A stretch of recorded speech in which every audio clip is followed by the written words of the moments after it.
నమస్తే, తెలుగు రాజ్యంకి స్వాగతం. నేను మీ సంధ్య.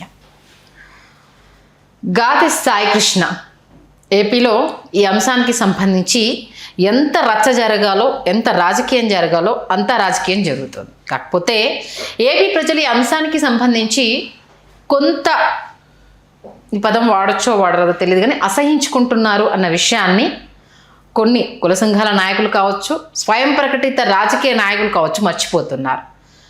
ఒకటి అండర్లైన్ చేయాల్సిన పాయింట్ ఏంటంటే, మనిషిని చంపే హక్కు ఏ ఒక్కరికి లేదు.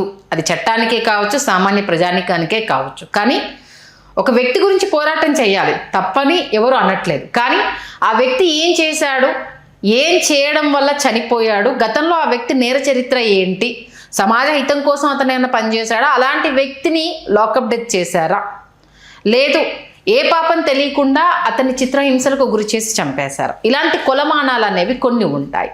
వాటన్నింటినీ మరిచి ఇప్పుడు అతని లాకప్ డెత్కి సంబంధించి జరుగుతున్న ఇష్యూ ఎంతవరకు కరెక్ట్ అంటారు తెలుసుకునే ప్రయత్నం చేద్దాం. చరిత్రకారులు, సినీ రాజకీయ విశ్లేషకులు చిల్లగడ్డ శ్రీకాంత్ గారు మనతో ఉన్నారు. ఆయన మాటలు. శ్రీకాంత్ గారు నమస్తే. నమస్కారం సంధ్య గారు. గతంలోనూ చెప్పాము, ఇప్పుడు మరొకసారి చెప్తున్నాం. మనిషిని చంపే హక్కు ఏ ఒక్కరికి లేదు. దాన్ని అతను నేరం చేశాడా, నేరం ఆరోపించబడిందా, అది ఏదన్నా కానీ గతంలో అతని పైన నేర చరిత్ర ఉన్నా అతన్ని శిక్షించే పద్ధతులు వేరుంటాయి. చట్టాన్ని మీ చేతిలోకి తీసుకొని చంపడము అనేది కరెక్ట్ కాదు. దాన్ని ఎవరైనా యాక్సెప్ట్ చేయాలి. కానీ ఏ వ్యక్తి కోసం పోరాటం చేస్తున్నామన్న విషయాన్ని ఇక్కడ ఎందుకు మర్చిపోతున్నారు అన్నది సామాన్యుడి నుంచి వస్తున్న ప్రశ్న. దీని గురించి మీరు ఏమంటారు? ఇది చాలా దీన్ని ఎట్లా అసలు విశ్లేషించాలన్నది ఒకంత అయోమయానికి, ఒక సందిగ్ధతకి ఒక లోనైనటువంటి ఒక సందర్భం అండి ఈ మధ్యకాలంలో. ఎందుకంటే ఈ సామాజిక వర్గంలో కనీ విని ఎరుగని విధంగా మనకి సివిల్ పరీక్షల్లో, సివిల్ సర్వీసెస్ పరీక్షల్లో విజయాలు సాధిస్తున్నటువంటి విద్యార్థులు ప్రతి ఏటా 11 మంది, 12 మంది, 13 మంది వస్తున్నారు. అట్లాగే ఫార్మా కావచ్చు, ఇన్ఫ్రా కావచ్చు, ఈ రంగాలలో ప్రవేశించి ఈవేళ కనీ విని ఎరుగని విజయాలు సాధిస్తూ 100 కోట్ల నుంచి 1000 కోట్ల సామ్రాజ్యాల్ని, వ్యాపార హర్మ్యాల్ని సృష్టించి వేలాది మందికి ఉద్యోగ ఉపాధి కల్పనా రంగాల్లో వాళ్ళు కల్పిస్తున్నటువంటి ఎంతోమంది ఎంటర్ప్రెన్యూర్స్ వివిధ రంగాల్లో నుంచి ఈవేళ దూసుకొస్తున్నటువంటి సామాజిక వర్గం ఇది. ఇక్కడ రాజకీయ పార్టీల ద్వారా అంది వచ్చేటటువంటి అవకాశాలు ఇట్లాంటివి పక్కన పెడితే విద్యా, ఉద్యోగ, ఉపాధి రంగాలలో, మరీ ముఖ్యంగా ఉపాధి కల్పన రంగాలలో చాలా పెద్ద ఎత్తున అత్యంత ప్రభావితమైనటువంటి సామాజిక వర్గంగా ఈ సామాజిక వర్గం అవతరిస్తున్నటువంటి ఒక దశ. ఇది ఒక కీలకమైనటువంటి చారిత్రక పరిణామం ఈ సామాజిక వర్గానికి. ఇటువంటి సమయంలో గాది సాయికృష్ణ ఉదంతం ఏదైతే ఉందో ఆ ఉదంతాన్ని తమ భుజాల మీదకి ఎత్తుకొని కొంతమంది స్వయం ప్రకటిత నాయకులు కావచ్చు, కొంతమంది రాజకీయ నాయకులు కావచ్చు, వాళ్ళు చేస్తున్నటువంటి అరాచకీయం అనొచ్చు, రాజకీయం కాదు అరాచకీయం అనొచ్చు. అరాచకీయం చూస్తుంటే ఇప్పుడు ఇక్కడ మీరు చెప్పినట్టు గాది సాయికృష్ణ లాకప్ డెత్ కావచ్చు, ఆ తర్వాత కాల్చి బూడిద చేయటం కావచ్చు, అది పూర్తిగా అమానవీయమైనటువంటి చర్య. దానిని మనం ఏ విధంగానూ సిఐ నాగరాజు గారు చేసినటువంటి, నాగరాజు గారితో పాటు ఇతర సిబ్బంది ఎవరైతే సహకరించారో దానికి సంబంధించి దానిని మనం అసలు ఏ విధంగానూ మనం సమర్థించటం లేదు, సమర్థించకూడదు. సిట్ తన పని తాను చేసుకుని వెళ్తుంది. స్పెషల్ ఇన్వెస్టిగేటివ్ టీం ఏదైతే ఉందో ఆ టీం తన పని తాను చేసుకుని వెళుతున్నటువంటి నేపథ్యంలో ఇక్కడ ఏంటంటే, మన సుప్రసిద్ధ న్యాయవాది గౌరవనీయులు శ్రీ పి గంగయ్య నాయుడు గారిని కలిసినప్పుడు, సిఐ నాగరాజు గారిని అరెస్ట్ చేయడానికి సిట్ బృందం వచ్చినప్పుడు పెద్ద ఎత్తున ఆ పరిసర ప్రాంతాల్లో ఉన్నటువంటి ప్రజలందరూ వచ్చి నాగరాజు గారికి మద్దతు తెలిపినటువంటి విషయం చర్చకు వచ్చింది. అసలు అదో పెద్ద సెన్సేషన్ అయింది. చర్చకు వచ్చిన తర్వాత గంగయ్య నాయుడు గారు ఏమన్నారంటే, అతను అసాంఘిక కార్యకలాపాలకు పాల్పడి ఉండొచ్చు, ఎవరు, గాది సాయికృష్ణ. అట్లాగే అతను అతిపెద్ద రౌడీ షీటర్ అయి ఉండొచ్చు. అతను అతిపిన్న వయసులోనే మైనర్ బాలికని రేప్ చేసి పోక్సో కేసు కూడా అతని మీద ఉంది అనేటటువంటి అంశం కూడా వెలుగులోకి వచ్చింది. అయినప్పటికీ నాగరాజు గారు చట్టం యొక్క పరిధిలో, న్యాయస్థానాల యొక్క పరిధిలో గాది సాయికృష్ణని శిక్షించడానికి అవసరమైనటువంటి సెక్షన్లు ఉన్నాయి, కేసులు ఉన్నాయి. ఆ ఛార్జ్షీట్ అయితే దాఖలు చేసి ఆ సాక్ష్యాధారాలతో వాటిని నిరూపించి అతనికి శిక్ష పడేటటువంటి దిశగానే అతను కృషి చేయాలి తప్ప అతను చట్టాన్ని చేతిలోకి తీసుకోకూడదు. అక్కడ లాకప్ డెత్ జరిగింది. లాకప్ డెత్ జరిగిన తర్వాత అత్యంత హేయమైనటువంటి చర్య ఏదైతే ఉందో కాల్చి బూడిద చేయడం అనేది ఒక చాలా హేయమైన చర్య. అది ఖచ్చితంగా. కాబట్టి సిఐ నాగరాజు గారు చేసినటువంటి సిఐ నాగరాజు గారికి మద్దతుగా ప్రజలు వచ్చిన విషయాన్ని కూడా న్యాయ వ్యవస్థకు సంబంధించి న్యాయ పరిధిలో న్యాయవాదులు కూడా దానిని అంగీకరించట్లా. కాసేపు దీన్ని పక్కన పెడితే ఇవాళ సాయికృష్ణ ఉదంతం తీసుకుని కొంతమంది ప్రతిరోజు సోషల్ మీడియాలో చేస్తున్నటువంటి వాట్సాప్ గ్రూపుల్లో కావచ్చు, లేకపోతే ఫేస్బుక్లో కావచ్చు, వాళ్ళు చేస్తున్నటువంటి అరాచకం ఏంటంటే దీనికి కులం రంగు పొలడం. ఈ కులంలో పుట్టినటువంటి మహామహనీయులు చాలామంది ఉన్నారు. ఈ కులంలో పుట్టి రోల్ మోడల్స్లో ఎదిగినటువంటి గొప్పవాళ్ళు చాలామంది ఉన్నారు.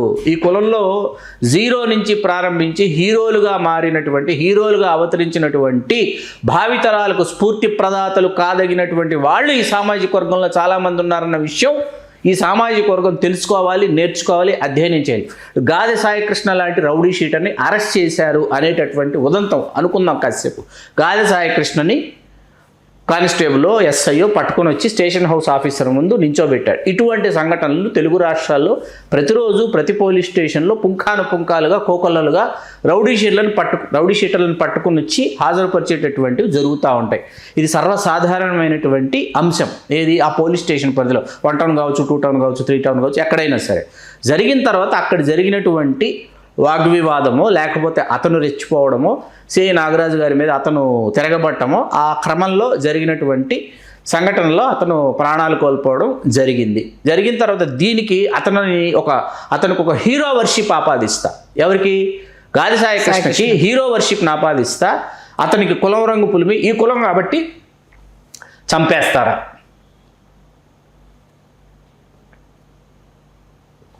మీకు అర్థమవుతుంది కదా చెప్పింది? అదే అంటున్నా, ఈ కులం కాబట్టి చంపేశారు, ఈ కులం కాకపోయి ఉంటే ఏం చేసేవాళ్ళు అనేసని. మరి అక్కడ ఇతను చనిపోవడానికి కారకుడైన సిఐ నాగరాజు కూడా అదే కులం కదా. ఇక్కడ ఫలానా కులం కాబట్టి నిన్ను చంపేస్తున్నానని నాగరాజు గారు అన్నారా? లేకపోతే ఈ కులం కాదు కాబట్టి ఎవడైనా రౌడీ అయినా వాడికి నువ్వు ఫలానా కులం కాబట్టి నువ్వు రౌడీ అయ్యావా, రౌడీ కులం ఏంటిని, రౌడీని, దొంగని, గోండాని, పోరంబోకుని నీ కులం ఏంటని అడుగుతారు ఎవరైనా? అడగలేం కదా. అడగలేము, అడగకూడదు. ఎందుకంటే వాడు చేసింది నేరం, వాడు దోషి. వాడిని అక్కడికి పట్టుకొచ్చారు.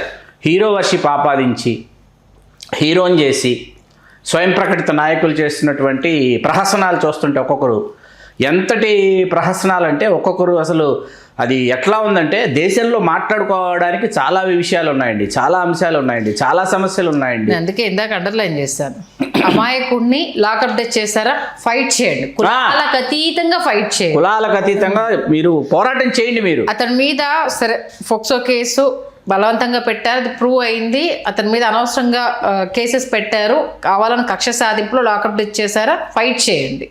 కానీ అతడు ఒక నేర చరిత్ర కలిగిన వాడు.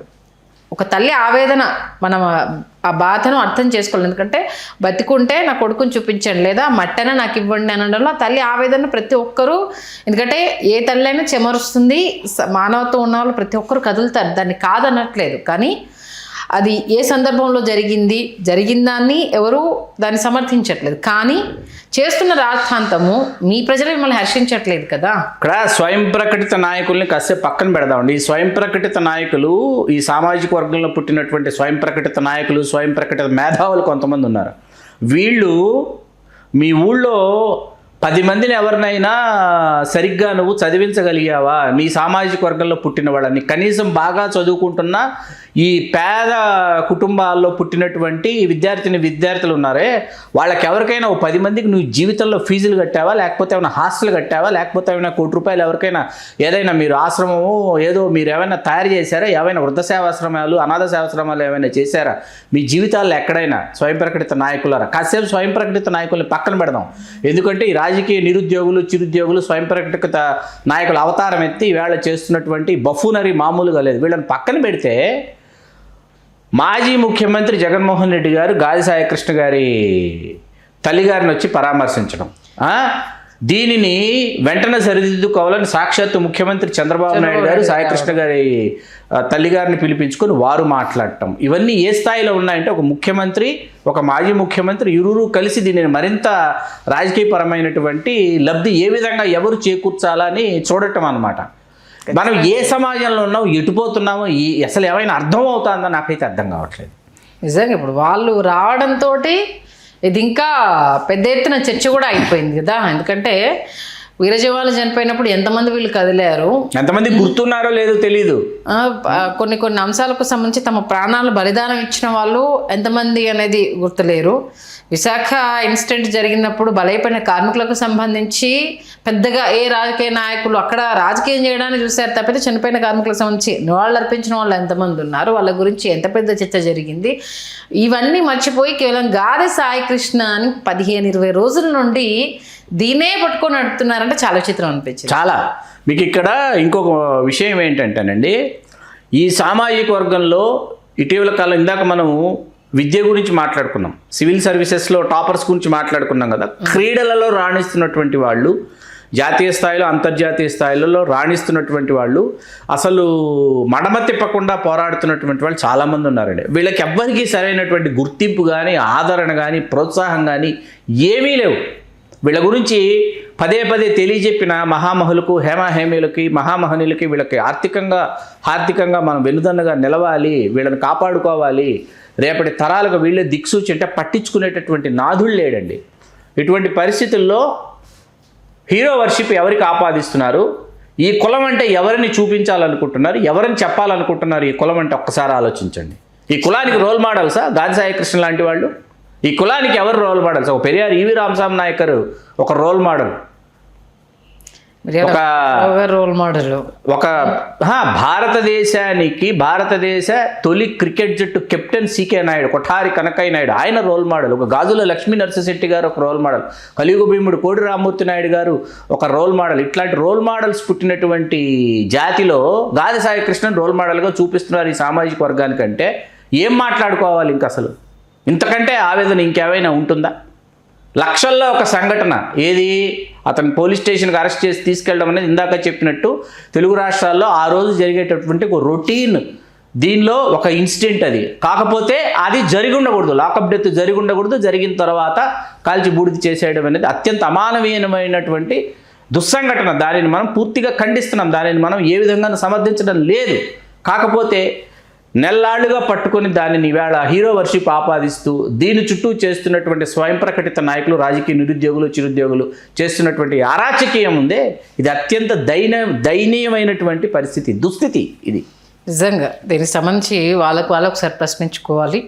మీరు అన్నట్టుగా ఎవరిని రోల్ మోడల్గా తీసుకోవాలి, ఎవరి గురించి యువతకు తెలియాలన్న విషయం గురించి కూడా నాయకులు ఆలోచించుకోకపోతే రేపు వీళ్ళని ఆదర్శంగా తీసుకొని ఓకే మనం ఇలాంటివి చేస్తే మనల్ని ఇలా పొగుడతారు, ఇలా మనకేమన్నా అయితే మనల్ని హీరోలు చేస్తారు అన్న దాన్ని తీసేసుకుంటే యువతకి ఏం మెసేజ్ ఇస్తున్నారో వాళ్ళే అర్థం చేసుకోవాలి. మంచి విశ్లేషణ ఇచ్చారు. ధన్యవాదాలు శ్రీకాంత్. ధన్యవాదాలు సంధ్య.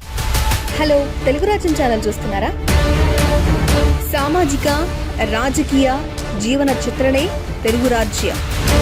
అతిశయోక్తులు, అసత్యాలు ఉండవు. రాజకీయ కోణం కాదు, ప్రజా కోణమే కొలబద్ద. తెలుగు రాజ్యం వీక్షణ మీ ఉత్తమ అభిరుచికి నిదర్శనం.